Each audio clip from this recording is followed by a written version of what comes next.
Welcome to the Genius Factory. Enjoy the video. You start by opening Gmail and signing into the right account. Make sure you see your inbox.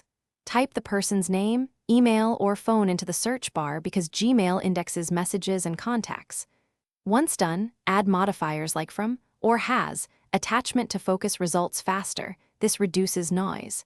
You're looking for any message from that contact so you can reveal their email. If you spot a match, open the message to view the contact card and save it. Now go to Google Contacts. Use the app grid or contacts. Google.com because Gmail search may show messages but contacts stores canonical info. Search within contacts by name or email. When you open a card, you'll see phone, email, organization, and linked profiles that explain why an address appeared. If entries are fragmented, use merge duplicates so you don't miss variants. Make sure to add missing fields like company or labels for faster retrieval later, and save changes before returning to Gmail. Finally, add or update the contact and verify it by sending a short test message.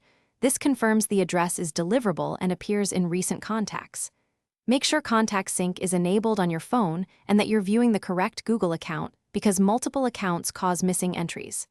If you still can't find the person, search archived, spam, and all mail, and use advanced operators like in Anywhere.